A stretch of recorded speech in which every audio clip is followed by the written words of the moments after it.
This is a podcast by WellHouse Church, where we talk about what it's like to be a Christian Monday through Saturday, to live as a person of faith in a culture against faith. So let's talk about superhero culture. Let's do it. Clayton, what was the first superhero movie you ever remember watching? The old school Superman cartoon. Okay. I don't have a lot of memories from childhood, so I don't remember what the first one I ever saw was. But if you're like most kids, first time you see a superhero movie, you are amped. And you do what all the kids do. I want to be a superhero when I grow up. Yep, you go home, you tie a blanket around your neck. Make a cape and start jumping off your bed thinking you can fly or whatever, right? It's fun. And it's fun because it starts out in a healthy place where, like, they're helping people. Mm-hmm. But I don't know how long that persists for someone. Because the movies actually, like, if you think about superhero movies, there's always a problem, a conflict that they have to solve. Right. That's any good story. Yeah. And they're all good in motive, but think about the latest superhero movies. Think about the personalities and things that they have. Okay. What kind of people are they?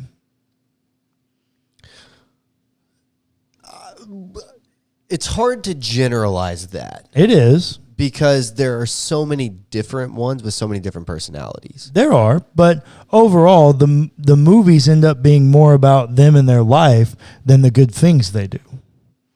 The dilemma that they're trying to solve. It doesn't actually end up being a story about how a person does good on behalf of others. So in some of them, I would say that is true. Yeah. There are still some where they're good, classic, like superhero who saves people, and that's the entire movie. Right. But I think they're fewer and far between, and now superhero movies all come with some kind of dilemma. Mm-hmm. A dilemma for the audience, right? Yep. So what's the dilemma with the Hulk? I don't actually remember. He's angry. Like, he's a rage monster. Oh, well, yeah, okay.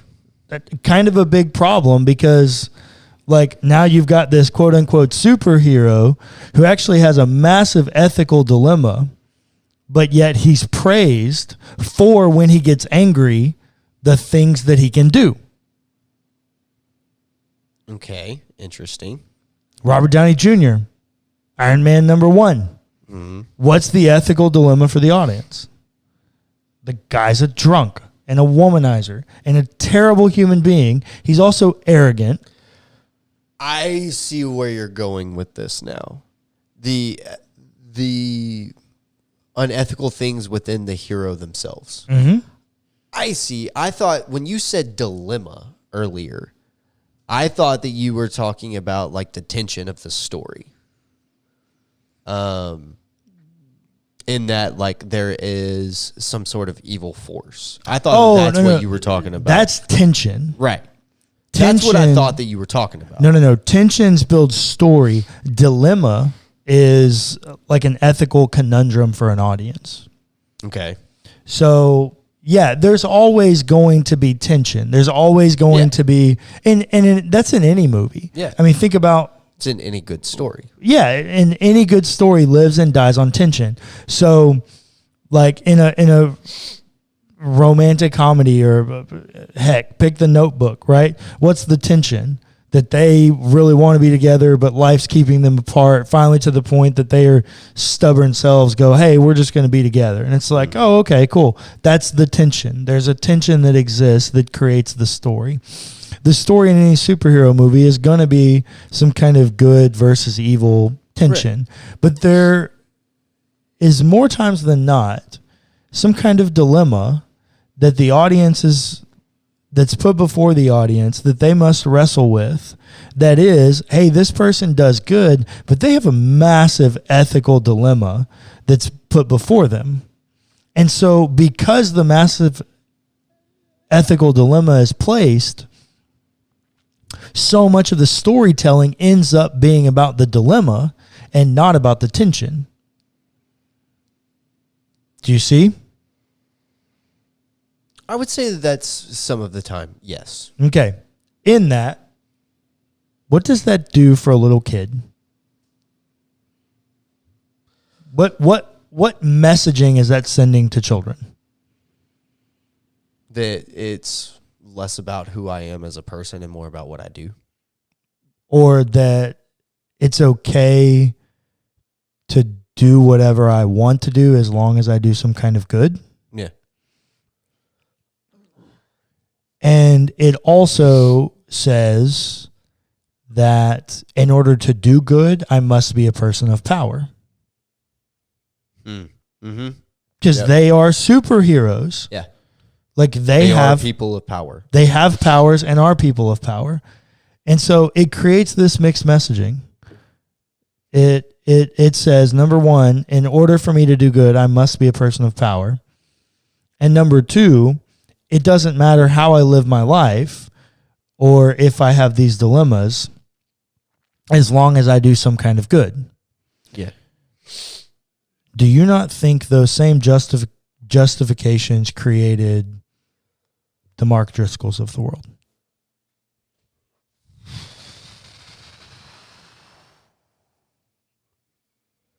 Yeah, I can kind of see it. Hey, I'm doing good. People are getting baptized in my church.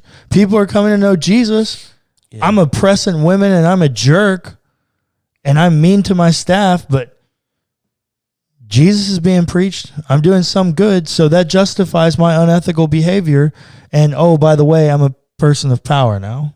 Yeah. So I can enact a lot of change because all I ever want to hear me and myself talk about is how big my church can be.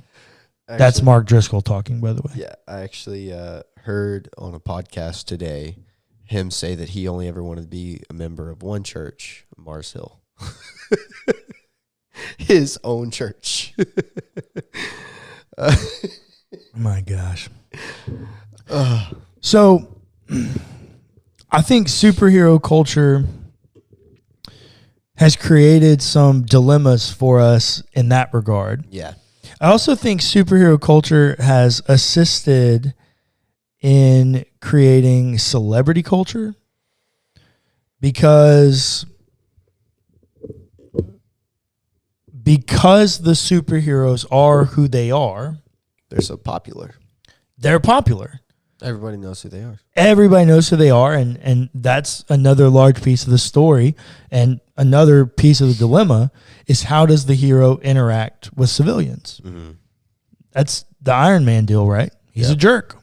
Tony Stark's a jerk.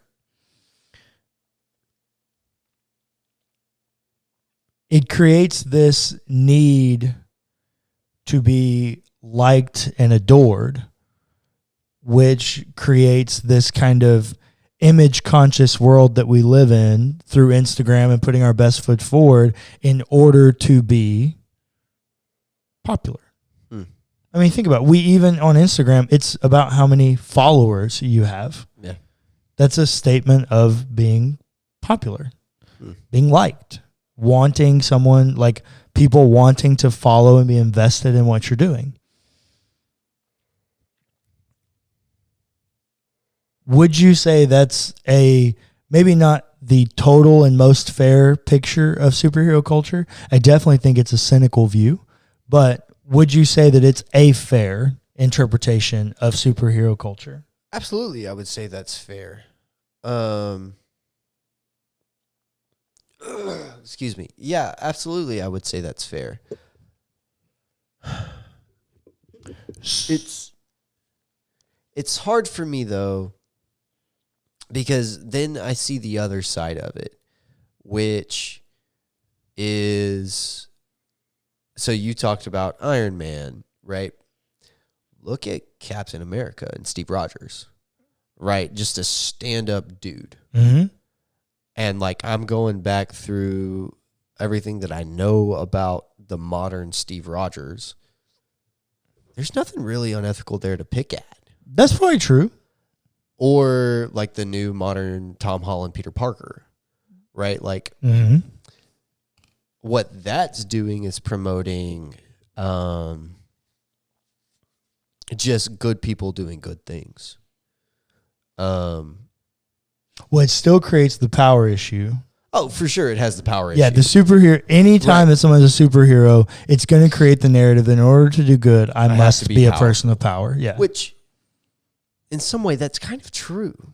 That is not the message of the gospel. Okay, so explain that to me. First will be last, and last will be first.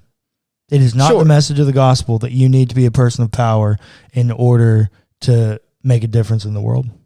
But Jesus himself was powerful and made a difference. Oh, no. Jesus was powerful through the power of the Holy Spirit, but Jesus as a person was a poor carpenter who was a nomad that traveled around with 12 smelly dudes. Yeah, true. There's nothing notoriety, like there's nothing about him that's Instagram worthy. There's nothing about him that's worth being followed. He's not a person of power in the way that we're talking about it, in the way that superhero culture is projecting power on people. Sure. Although, to be fair, doesn't having power make doing good things easier? Oh, sure, but it also makes corruption easier. Oh, yeah. I mean, look at the most powerful people in the world. How many of them would you say, oh, yeah, I'm pleased with the work they're doing at holding the highest seat in the world? No, it's not. Like, actually, the people that make the most difference in the world is the average person that walks around being kind, that has some kind of vision for how, not that they can change the entire world, but that they can change their world.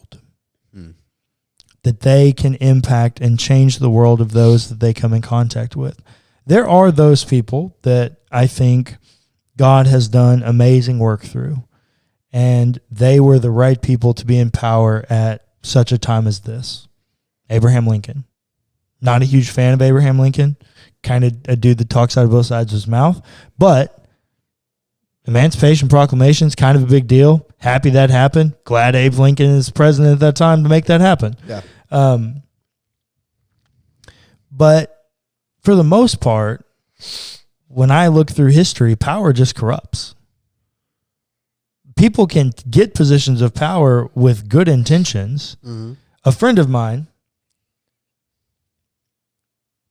met Ted Cruz before he fully was running for senator. Right. Like at the beginning of his campaign. And he said, he's the nicest guy ever, most down to earth, cared about you. His exact words were, Ted Cruz is a politician that cares for me. 18 months later, he met Ted again after Ted had won the Senate seat. He said he's a different person. Didn't care about him. Didn't care about anything going on in his life. Didn't care at all. Just in 18 months. Yeah. So I think that we're thinking and talking about this in different ways. You're talking about people that hold seats of power.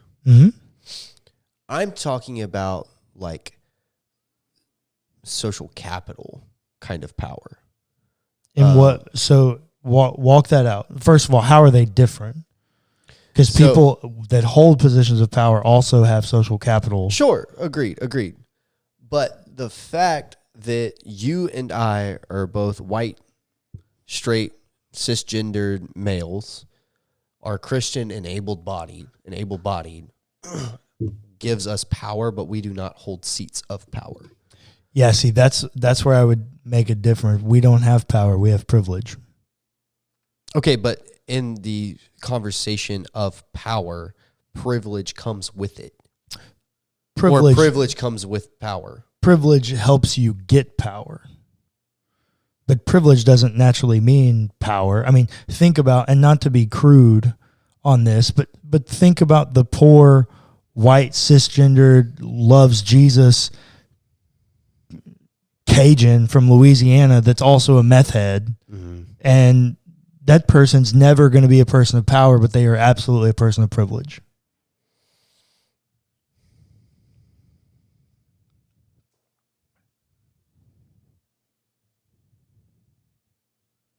Okay.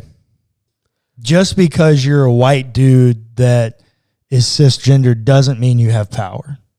It means you have privilege. It means that when you walk into a store, someone's not going to think you're going to rob it. Yeah. I'm not saying that I disagree with you, but I'm also not saying that I do agree. Okay. So I need Switzerland here. We trying to play both sides of the conversation. No. Just trying to stay neutral, impartial. No, because I think you are trying to separate privilege and power in a way that I'm not sure that you should. I'm not saying they don't go hand in hand, but what I am saying is that there are powerful people that do not have privilege in the way that you're talking about it. Mm-hmm. And there are people that have privilege that do not have power. I'm not saying they're mutually exclusive, but I'm not saying they always go coupled. But also remember that power is multifaceted, right? In all the categories that I just gave. Okay, but I don't know how that changes. You can have, so like President Obama, okay, right? Mm-hmm. He's black, therefore does not have the power. Same kind of privilege. Right. But he's also able-bodied. He also professes to be an evangelical, right? He's also straight.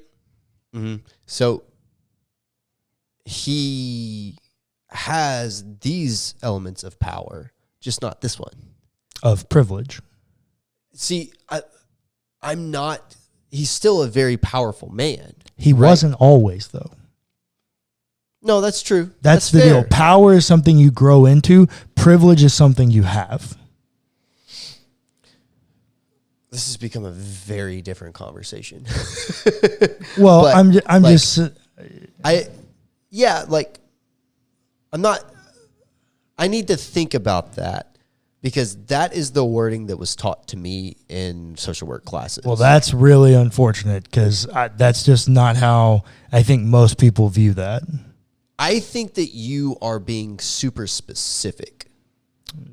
Yes, that's absolutely true. Because I don't think they're the same because I can't do anything about privilege. I can absolutely do something about power.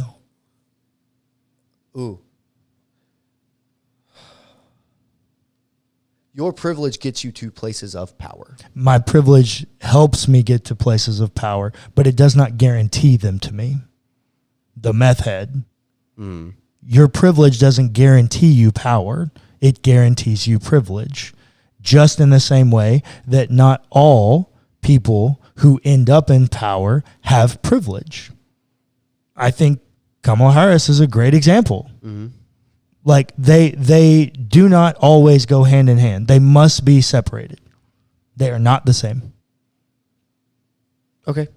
So with that, in this dilemma of superhero culture and feeling like we need power to enact change and better the world, I think it's created the problem, or I think it's helped to create the problem that we see now in the evangelical church. That I would totally agree with. Of power and abuse of power, because what happened was we turned away from the message of the gospel that the last will be first and the first will be last. So I've quoted that text several times. I'm going to read it real quick. This is in Matthew chapter 20, beginning in verse 20. And the story goes that the mother of James and John come and ask Jesus a question. And basically, she's not asking a question. She's asking for a favor. She wants Jesus to do something. And what she wants is that each of her sons get to sit on the right and the left hand of Jesus in the kingdom. The two most powerful positions that a king can give someone. That's where James and John's mom wants them to sit. Yeah. And Jesus says, it's not mine to give, which kind of weird, but Jesus says, it's not mine to give. That's for my Father. Then in verse 24, when the 10 heard it, so the 10 other disciples other than James and John, they were angry with the two brothers. Why? Why would they be angry? Because they're seeking power. But Jesus called them to him and said, you know that the rulers of the Gentiles lord it over them, and their great ones are tyrants over them. It will not be so among you. But whoever wishes to be great among you must be your servant, and whoever wishes to be first among you must be your slave, just as the Son of Man came not to be served, but to serve, and to give his life a ransom for many. I don't think that our goal as people of faith should be anything like a superhero mentality. I don't think it should be anything like pursuing power to change the world. I think our message is that we should be the hands and feet of Jesus to people in our world, at which point, in being the hands and feet of Jesus, we change their world. I think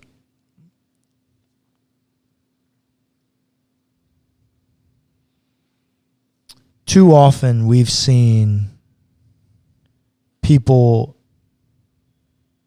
do things in pursuit of power,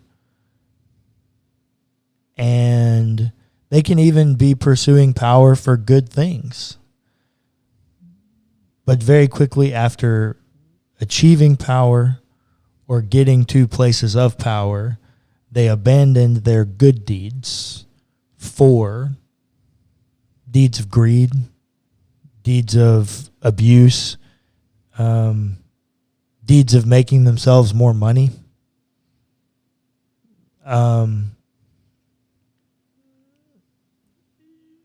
Messiah and Christ, I mean, those words literally mean king or anointed one.